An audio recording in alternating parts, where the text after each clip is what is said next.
sebelum saya bicara hak angket, saya tetap berprinsip atau berpandangan putusan MK nomor 90 itu adalah batal demi hukum. Referensinya itu adalah pasal 17 Undang-Undang nomor 48 tahun 2009 tentang kekuasaan kehakiman. Ya, pasal tersebut menyatakan bila hakim atau panitera ya secara langsung maupun tidak langsung mempunyai kepentingan terhadap perkara yang ditanganinya, maka putusan itu menjadi batal demi hukum. Ya, gitu. Jadi itu yang saya sampaikan juga waktu di Malari satu ya. Nah, kemudian kita bicara hak angket. Saya belum bicara soal legal frameworknya, tapi saya mau bicara dulu sebenarnya ada irisan dengan ilmu politik. Apa sih sebenarnya hak angket itu? Karena kita tahu fungsi DPR ya di dalam sistem pemerintahan atau bukan pemerintahan, sistem ketatanegaraan di dalam yang demokratis ya, dan yang menganut prinsip pemisahan dan pemisahan kekuasaan ya, teorinya Montesquieu itu, maka DPR parlemen itu dia mempunyai hak mengawasi dan kontrol. Hak mengawasi dan hak kontrol itu salah satu yang dimiliki parlemen itu adalah hak angket. Di selain hak-hak bertanya ya itu seperti interpelasi dan macam-macam. Nah, hak angket ini sebenarnya adalah senjata yang sangat penting ya, sangat bagi parlemen. Nah, ya, kalau di dalam sistem pemerintahan parlementer apabila ada hak angket, ya itu sebenarnya ujung daripada mosi tidak percaya. Ya, kita tahu dalam sistem parlementer apabila salah satu members yang mendukung, satu member aja ya, yang mendukung Perdana Menteri itu menjadi koalisi maksudnya ya? Enggak, iya koalisi. Jadi ya, koalisi yang kan di dalam sistem parlementer Perdana Menteri itu dipilih berdasarkan suara di parlemen. Ya mereka membentuk koalisi ya. Apabila yang koalisi members dari koalisi itu satu saja keluar dari ini ya, itu menyebabkan pemerintahan jatuh.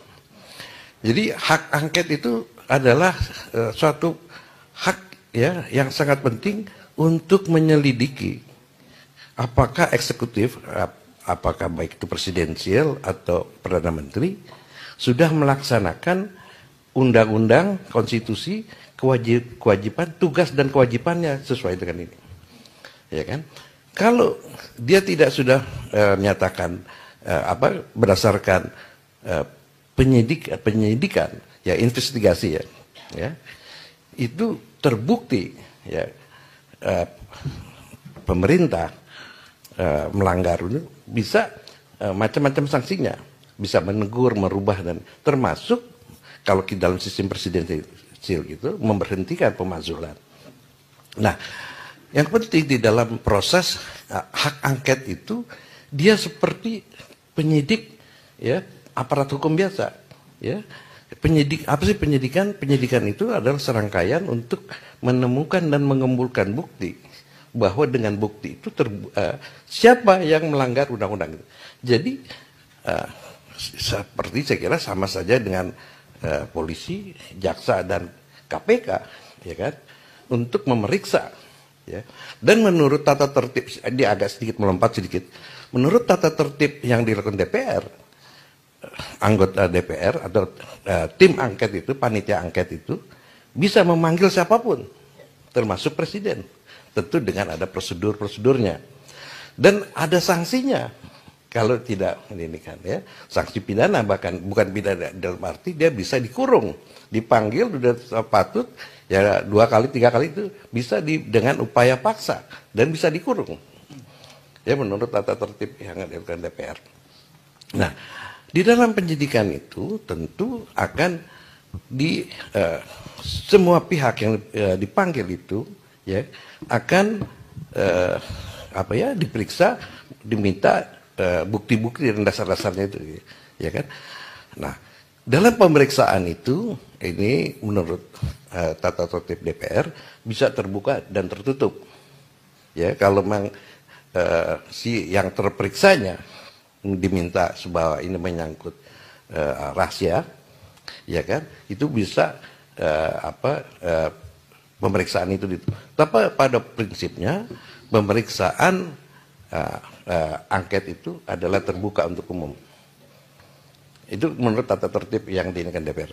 Nah, jadi kembali kalau legal framework-nya kita melihat bahwa di dalam Undang-Undang MD3 ya, tetapi di Undang-Undang Dasar kan nggak ditentukan hak dan kewajiban.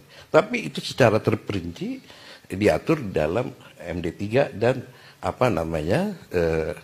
peraturan tata tertib hari ini. Nah, yang menjadi penting di dalam pemeriksaan itu akan dibuka semua ini.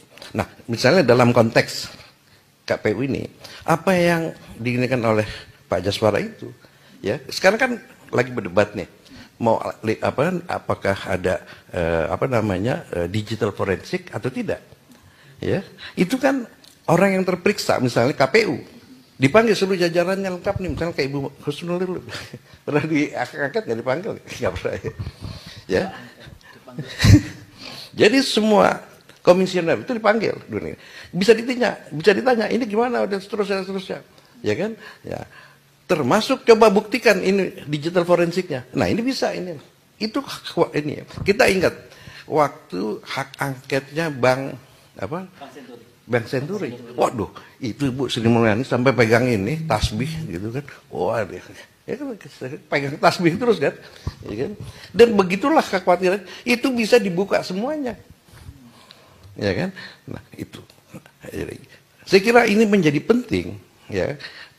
Mungkin ini juga ya begini, kan hak angket ini adalah jalurnya jalur politik untuk pemilihan umum. Sedangkan kalau jalur hukum, ya kan, masuk killing field itu yang Mas Heru bilang itu, masuk Bawaslu, DKPP, killing ground ya. Killing ground. Iya. Ya kan? MK gitu. Ya, udah masuk ke situ kan? Nah, itu kan nggak. Itu yang dihindarkan karena bagaimana ngebuktiin TSM gitu loh. Tapi kalau misalnya di hak angket, bisa itu. Misalnya saja presiden dipanggil, bukan tidak mungkin presiden dipanggil, ya kan? Dipanggil itu bisa terbukti. Kalau memang terbukti, sudah otomatis TSM itu terbukti. Karena pasti terstruktur presiden yang merintahin, struktur dari bawah gitu. Sistematis pasti ada pola-pola kritikan. Masih ada pasti di seluruh Indonesia ini gitu. Jadi menurut perkiraan saya, ya bahwa hak angket ini bukannya untuk gertak-gertak aja gitu loh. Ya, tapi ini untuk mengumpulkan bukti ya untuk di Mahkamah Konstitusi. Tetapi juga dengan dibukanya ini, itu kan sebenarnya pelanggaran-pelanggaran yang dilakukan itu terbuka untuk umum. Ya, untuk apa lagi gitu loh. Ya, kalau secara ya ini kalau kita masih punya etik, ya dia mundur aja dong. Kalau misalnya terbukti. Ya, kalau memang ada instruksi ya KPU harus begini seperti yang sudah disebut itu kan udah terbukti gitu. Dan ini bahayanya bahwa hak angket ini ya, jadi jangan dibilang cuman gertak-gertak aja. Nah, kemudian kita tahu hak angket ini kan bisa memberikan impact politik. Jangankanlah sampai putusan, kan ada yang bilang tidak mungkin bisa ada putusan hak angket. Tapi katakanlah kalau terbentuknya panitia angket, saya yakin pasti terbentuk. Pasti, karena syaratnya udah ini. Dengan dibentuknya panitia angket, maka terbukalah dipanggil, mulai dari kecil dulu. Ya, misalnya ketua KPU-nya dulu kan dipanggil, gitu kan merembet. Ya ke sana, oh menurut keterangan kemana? Merembet itu kan. Itu baru soal KPU, soal bansos. Menteri Keuangan akan ditanya, di dalam anggaran DPR, ini posnya Kementerian Sosial.